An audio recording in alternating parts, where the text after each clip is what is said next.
E hoje eu quero falar sobre Jacó. Jacó posicionou-se, ele assumiu a sua liderança espiritual, rompeu com a idolatria e usura do seu sogro e levou a sua família a Betel. Betel significa casa de Deus. Este é o destino da família. Lembra que lá no início diz origem e destino? O nosso destino é a casa de Deus. Nosso destino é a glória, é a Nova Jerusalém. Aqui, simbolizada, tipificada, representada pela igreja ou pela nação de Israel. E no caso, aqui no Antigo Testamento, pelo templo, a casa do Senhor e a arca representando a sua presença. Mas, em termos práticos aqui, é levar a nossa família aos pés do Senhor Jesus. A conversão, a salvação. E não é fácil. Alguém já disse, e eu concordo com essa declaração, que o lar, a família, é o campo missionário mais difícil de se trabalhar. O próprio Jesus disse que um profeta não tem honra na sua própria terra e na sua casa. Então, às vezes, o profeta fala uma palavrinha só, qualquer que seja lá fora, e aquela palavra tem repercussão, tem resultados, tem frutos, mas aquela palavra dentro de casa, ela não flui, não tem o mesmo impacto. Isso é bíblico. Nenhum profeta deve sentir-se mal por causa disso. Jesus já afirmou. A Bíblia ensina que os próprios irmãos de Jesus não acreditavam nele. Eles só passaram a acreditar no irmão deles quando Jesus ressuscitou. Depois da ressurreição é que eles viram que Jesus realmente era quem ele dizia ser, o Filho de Deus, né? E aqui nós temos um exemplo tremendo de um homem que, num determinado momento, teve que parar para acertar coisas do passado, pendências do passado, né? Quando a gente se converte a Jesus, nos tornamos uma nova criação. As coisas antigas passam. Eis que tudo se faz novo. Porém, as coisas passadas, muitas delas seguem esse novo homem e a cada dia ele tem que renunciar a essas coisas. Eu nunca fui viciado em nenhuma droga, cigarro, nada, mas eu sei por testemunhos assim de pessoas que as coisas com as quais muitas delas se envolveram, passam a persegui-las depois da conversão. Então precisa mesmo uma decisão, sabe? Decisão para romper com hábitos, romper com costumes, romper até com certas atividades, né? Eu conheci uma pessoa que ele trabalhava num bar e quando se converteu, ele trabalhou ainda mais alguns meses naquele bar. E aconteceu que eu fui visitá-lo e lá ele estava trabalhando naquele bar e alguém chegou lá e pediu uma pinga, uma cachaça para ele. E ele olhou assim, pegou lá a garrafa, sacudiu lá no copo e diz assim, drogas matam, Cristo liberta. E ele não sabia fazer outra coisa, mas Deus abriu uma porta maravilhosa numa empresa e ele acabou mudando de profissão, porque ele não queria servir cachaça para as pessoas. Então são coisas, e são muitas às vezes, né? Que a gente tem que, aos poucos, de acordo com o entendimento da pessoa, vai crescendo o entendimento da palavra, ele vai descobrindo vícios que ele ainda carrega, não é? E precisa romper. É disso que nós estamos falando. Então, Jacó posicionou-se, assumiu a sua liderança e trabalhou para levar toda a sua família, e a família de Jacó, uma coisa complicada. Muito complicada, né? Ainda jovem, Jacó fugiu da sua casa. Veja só, tinha uma história de fuga por trás disso. Outra coisa que ele fez, ele subornou a primogenitura do irmão, aproveitou-se da sua fraqueza.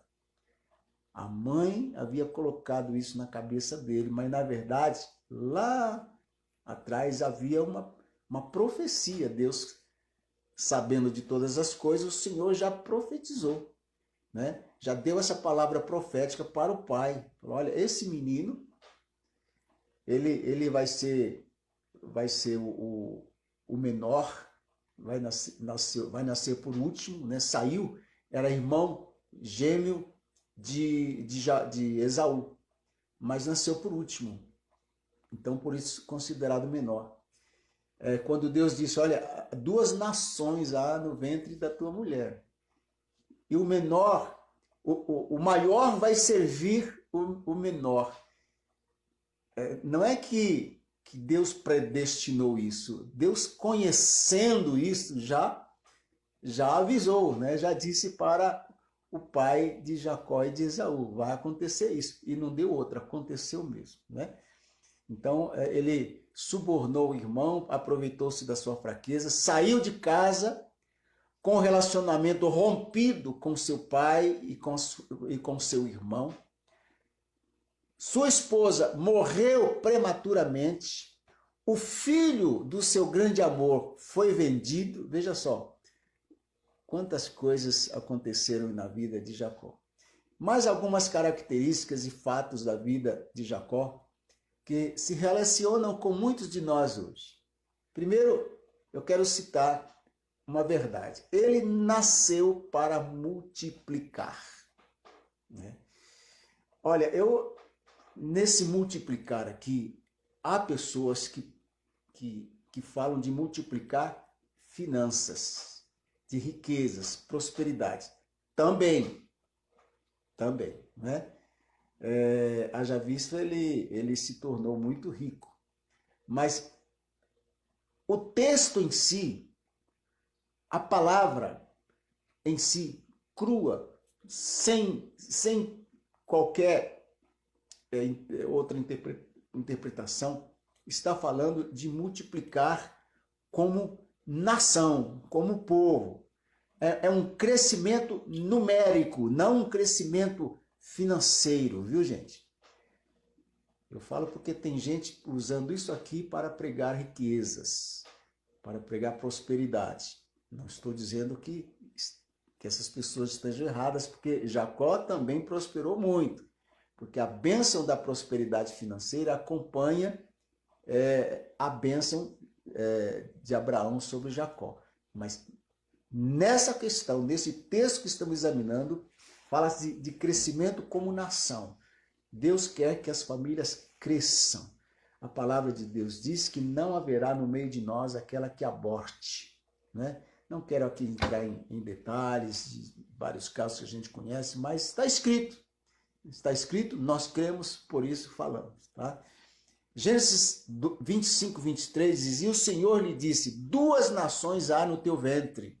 Falou para a mãe de Jacó. E 2 povos se dividirão das tuas entranhas. E um povo será mais forte do que o outro. E o maior servirá ao menor. Olha aí, como eu falei. Um outro detalhe. O seu pai, no caso Isaac, deu-lhe um nome que foi um peso para a sua alma. Mas Deus mudou-lhe o nome. Tem gente que gosta do nome que tem. Uma das coisas, aliás, eu falei aqui na última lição, uma das coisas que nós não escolhemos é o nosso nome. Nos dias de hoje até é possível, aqui no Brasil, não sei em outros lugares, mas aqui no Brasil, se você não gosta do seu nome e o seu nome tem um peso pejorativo para você, você procura lá pode procurar um advogado e ele entra lá com requerimento e pode mudar o nome. Eu conheço gente que já fez isso. Mas no caso de Jacó não tinha como. Não tinha como. O pai disse, o seu nome será Jacó, que significa embusteiro. trapaceiro, negociador, né? Aquele que faz negócios trapaceando, né? Não faz um negócio limpo, faz um negócio para beneficiar a si e só a si. Não pensando nem nas consequências. Então, em Gênesis 25, 26, diz assim: por isso se chamou o seu nome Jacó. Né? Agora, o legal é que em Apocalipse 2,17 está escrito assim: dar-lhe-ei uma pedra branca e na pedra um novo nome escrito, o qual ninguém conhece senão aquele que o recebe. E disse-lhe Deus: o teu nome é Jacó, lá em Gênesis 25. Não te chamarás mais Jacó, mas Israel será o teu nome. E chamou-lhe Israel. Eu juntei esses dois textos para dizer uma coisa para você. Se você não gosta do seu nome, e se você ainda não se converteu ao Senhor Jesus, então está aí uma chance de ter um novo nome. E você que já conhece o Senhor Jesus, já se converteu ao Senhor Jesus, já entregou o seu coração a Ele. Eu não estou dizendo que se tornou evangélico, não. Tem gente que nasce, cresce e morre evangélico, mas não nasce de novo, não é? Estou falando de um novo nascimento, uma experiência pessoal com o Senhor Jesus. Aquele que nasce de novo sabe que nasceu. E aquele que nasce no Senhor, ele tem um novo nome escrito lá na glória. Isso é maravilhoso. Lá na glória você será conhecido por esse novo nome. Né? O próprio Deus gosta de fazer isso. Uma coisa que Jesus fez aqui na terra foi mudar o nome das pessoas. Né? Chegou para Pedro, né? Para Simão, e disse: olha, o teu nome agora vai ser... Mudou o nome, né? de Pedro. O nome dele era não me lembro agora se era o mesmo, o Bar Jonas, né? E Jesus disse: daqui para frente você vai ser um pescador de homens, pescador de almas. Jesus fez isso, Deus fez isso aqui em Gênesis 25, quando ele se encontra com Jacó no Val de Jaboque, naquela batalha, e Deus disse uma coisa muito interessante: daqui para frente você não te chamarás mais, não te chamarás mais Jacó. Quer dizer, se alguém chamar você de Jacó, você vai ouvir essa declaração: ô Jacó, mas lá dentro você sabe que você não será mais Jacó. Daqui para frente, o teu nome, Deus disse, o teu nome será Israel. E chamou-lhe Israel, príncipe de Deus, porque lutaste e venceste, né? Então, nós temos um novo nome escrito lá na glória. Um outro detalhe é que o seu pai, Isaac, não lhe dava muita atenção, mas o Senhor nunca retirou os seus olhos de Jacó. Para os que o conheciam, ele era Jacó, mas para Deus, ele era o Israel. A Bíblia diz que Isaac amava a Esaú, mas Deus amava Jacó. Né? E amava Isaac e Esaú, está escrito Gênesis 25, 28. Em Malaquias 1,2 diz assim: não era Esaú irmão de Jacó? Disse o Senhor. Agora veja que coisa tremenda. Não era Esaú irmão de Jacó, disse o Senhor. Todavia, amei a Jacó e odiei a Esaú. Que coisa, hein? Pode Deus odiar alguém? Aqui está escrito. Não é que Deus odiou a pessoa de Esaú, mas Deus odiou o que Esaú fez.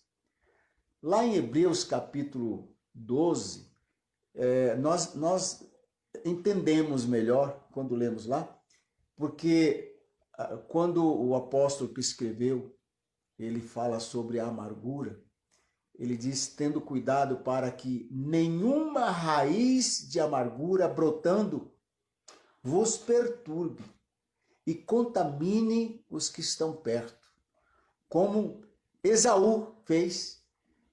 Está escrito lá, Esaú, que por um prato de lentilha vendeu a sua primogenitura e depois não pôde mais reavê-la, embora ele clamasse, né? Então, Deus odiou foi isso, foi isso. Então, Deus sabia e avisou e deu essa palavra profética. Então, a coisa se cumpriu como Deus previu, como Deus disse. Mas você não é odiado pelo Senhor. A Bíblia nos ensina o seguinte: ainda que meu pai e a minha mãe me abandonem, o Senhor não me desamparará. Então, meu amigo, meu irmão, fica firme aí. Você é amado do Senhor. E vou dizer mais. Eu vou ter que encurtar essa minha palavra aqui e deixar para a próxima. Mas olha aqui. Você nasceu no tempo certo, na família certa, no país certo. Você tem a cor certa, a altura certa, o tipo sanguíneo certo para cumprir o propósito para o qual Deus permitiu que você nascesse. Eu tenho declarado nos últimos anos, baseado lá no livro de Jeremias, capítulo 1, eu escrevi uma frase que eu memorizei e eu tenho ensinado isso e vou repeti-la aqui. Eu não morrerei enquanto não cumprir o propósito para o qual Deus me permitiu nascer.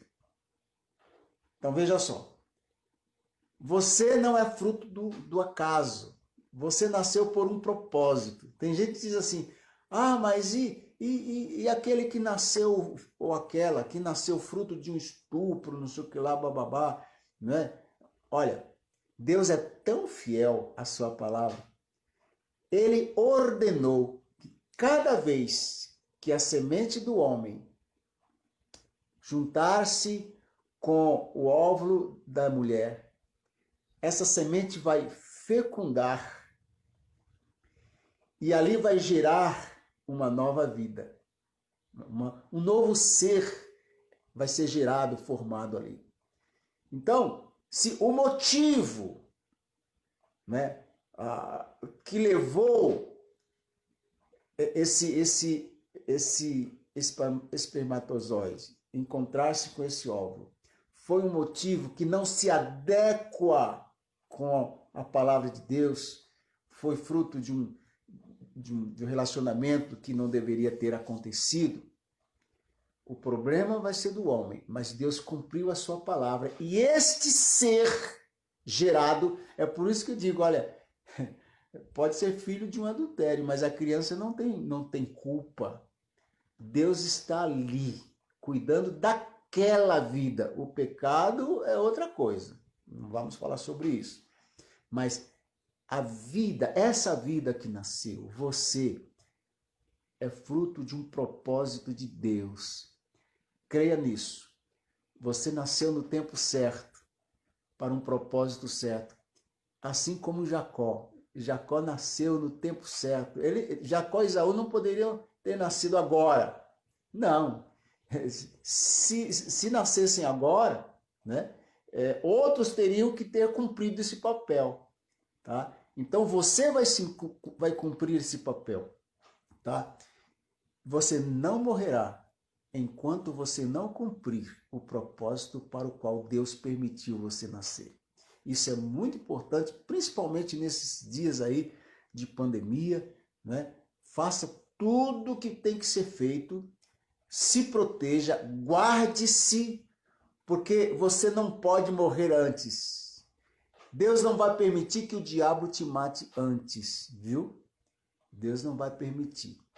Agora, aquele que crê no Senhor Jesus, que tem um chamado de Deus, a hora que ele cumprir o propósito para o qual Deus permitiu que ele nascesse, eu creio assim. Aí não precisa nem de pandemia. Chegou a hora, meu filho, Deus, vem cá, servo. Ele vai dormir bem de saúde e morre dormindo. Alguma coisa vai acontecer. Mas eu não quero falar desse assunto chato, eu quero falar, chato assim de morte, né? Eu quero falar dessa questão de que você foi escolhido, você foi planejado, você foi desenhado pelo Senhor. Deus viu você assim, ó, antes do seu nascimento. Você estava lá no ventre da sua mãe. As mãos do Senhor já estavam lá, te amparando, te guardando. É por isso que você está vivo. Amém, gente? Guarde isso no seu coração. Como eu digo naquelas mensagens curtas, pense nisso. Pense nisso. Mais uma coisinha só, e já vamos encerrar aqui. Jacó valorizava as coisas espirituais. Esaú não fazia muita conta delas. Então disse Jacó, vende-me hoje a tua primogenitura. E disse Esaú, eis que estou a ponto de morrer, para que me servirá a primogenitura? Hebreus 12, olha aí, eu citei esse versículo. E ninguém seja devasso ou profano como Esaú, que por uma refeição vendeu o seu direito de primogenitura. Não venda o seu direito. Não se venda. Viu? Não se venda. Não permita que ninguém, nenhuma pessoa sem direito toque em você. Deus não permitirá que o inimigo toque em você. Você é precioso, você é preciosa. Eu sou precioso aos olhos do Senhor. Eu fui escolhido. É assim que eu penso. Eu fui escolhido. Olha aí, olha no espelho como eu estou olhando aqui na câmera, estou me vendo. E eu digo, olha, Rui, você foi escolhido desde a fundação do mundo. Você foi planejado, você foi escolhido, você foi planejado. Você é o queridinho do Senhor, é a queridinha do Senhor. Isso ajuda muito a viver, gente. Isso nos fortalece. Isso nos fortalece. Quando você acordar de manhã e você estiver naquele dia mal, olha aqui. Eu soube de um senhor, uma história que me contaram. Ele disse, olha, fulano de tal, quando ele está no seu dia mal, sabe o que ele faz? Ele se levanta bem cedo, toma um banho, põe sua melhor roupa, na verdade a pessoa me disse terno, né? Põe o seu melhor terno, pega o seu chapéu, né? E ele sai pela rua cantando e assobiando. E sai, e vai andar. Né? Tome uma decisão. Amanheceu num dia mau, levante a cabeça. Respira fundo e dê um glória a Deus. Diz, em Cristo Jesus, eu sou mais do que vencedor sobre todas as circunstâncias. Tá certo? Você vai ver. Você vai ver como a coisa vai melhorar. Vamos parar por aqui. Eu te espero aí na próxima lição. Que Deus te abençoe abundantemente em nome do Senhor Jesus. Vamos orar?